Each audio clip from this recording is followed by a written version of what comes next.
Bem-vindos a mais um vídeo. E hoje o assunto será o suicídio e examinaremos essa questão a partir de uma visão comportamentalista. Esse tema recebeu a maioria dos votos nessa enquete que fiz no Instagram. O suicídio é um problema de saúde pública presente no mundo inteiro e que afeta as populações de maneiras diferentes conforme a faixa etária, o sexo, a condição socioeconômica e a cultura. E esses fatores assumem diferentes graus de relevância conforme o caso, com combinações diferentes que podem se modificar ao longo da vida. É um assunto complicado. Por isso, o que faremos aqui será apenas uma tentativa de formular o funcionamento de contextos que podem ter alguma relevância para entendermos o surgimento dos comportamentos suicidas. E como não temos a pretensão de esgotar o tema, pode ser que os fatores que vou enumerar aqui não se apliquem a todos os casos. Então vamos começar, e será com uma das condições mais relevantes para a qualidade de vida das pessoas, que é o funcionamento do contexto familiar. Na família é possível ter experiências muito favoráveis emocionalmente, mas também é possível vivenciar situações desagradáveis que, dependendo do caso, direcionam gradativamente a pessoa a ter ideias de suicídio, especialmente quando ocorrem conflitos duradouros,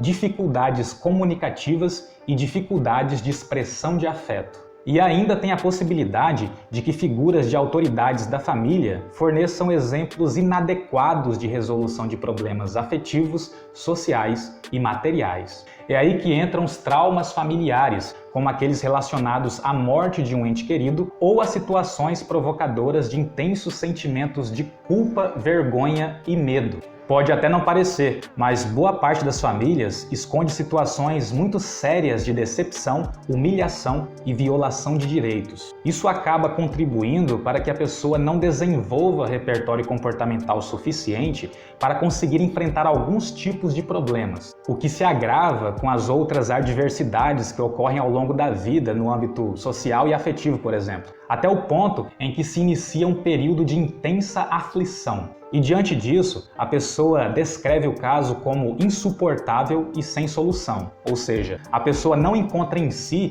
os recursos comportamentais necessários para conseguir enfrentar e suportar o sofrimento. É nesse ponto que podem acabar ocorrendo as ideias de suicídio. Porém, nem toda ideia de suicídio será acompanhada por um plano. E da mesma forma, nem todo plano será acompanhado por uma tentativa. E por fim, nem toda tentativa será fatal. Contudo, a ocorrência de uma tentativa sinaliza um risco aumentado de que outras tentativas ocorram, o que pode provocar um alarme no contexto familiar e social. De modo que as pessoas ao redor podem fornecer muito mais assistência, colaboração e carinho, como uma busca de compensar situações do passado ou como uma forma de prevenir futuras tentativas. Mas isso pode ser perigoso caso o indivíduo tenha tido um histórico com problemas de aprovação familiar e social, pois nesse caso a assistência, a colaboração e o carinho são muito importantes para a pessoa e por isso são efetivos para fortalecer vários comportamentos que ela possa apresentar. E a implicação disso é a possibilidade de que o tentar tirar a própria vida se fortaleça no repertório da pessoa como uma forma de reagir mediante certos problemas. Esse fenômeno acontece provavelmente porque a tentativa de suicídio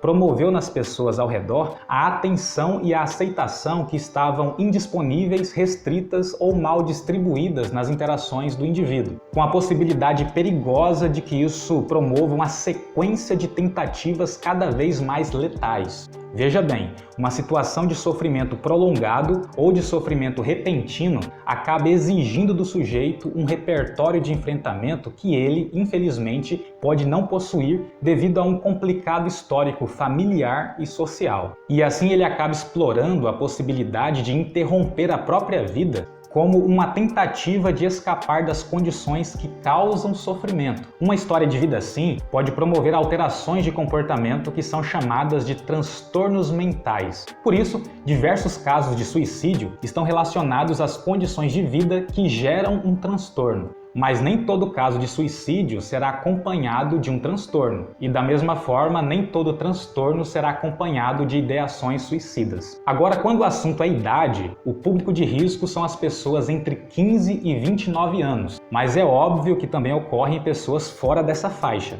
Já a taxa de sobrevivência é maior na população de mulheres, e isso sugere que os homens procuram formas mais violentas e letais de suicídio, e o cenário é agravado pelas práticas culturais que desestimulam a expressão dos sentimentos do homem, o que aumenta o sofrimento e diminui as chances de que um profissional seja procurado. E nesse mês de setembro, ocorre uma campanha pela valorização da vida e pela prevenção do suicídio, que é o Setembro Amarelo, que nos lembra de que todos têm o direito de cuidar do próprio bem-estar psicológico. E caso você esteja sofrendo, existem profissionais preparados para favorecer o enfrentamento das condições que provocam o seu sofrimento, como os psicólogos e os psiquiatras. Não será nenhuma vergonha você cuidar da sua saúde emocional. E esses profissionais também podem instruir as famílias sobre como interagir com um parente que tem ideias de suicídio ou que já sobreviveu a uma tentativa, mas que ainda precisa de atenção especializada. Além disso, ainda existe a possibilidade de você ligar para o Centro de Valorização da Vida e interagir com um profissional preparado justamente para esse tipo de conversa, independentemente do horário. E você ainda pode escolher se será por mensagem de texto ou por chamada telefônica. O número é 188 e a ligação é gratuita. Para quem tem interesse teórico nesse assunto, eu recomendo a leitura da monografia Análise Funcional do Suicídio na Adolescência, a formulação comportamental de Hannah Becker, da psicóloga Lara de Souza Feitosa. O link do texto está na descrição. Eu sou o psicólogo Thiago Rocha e até a próxima.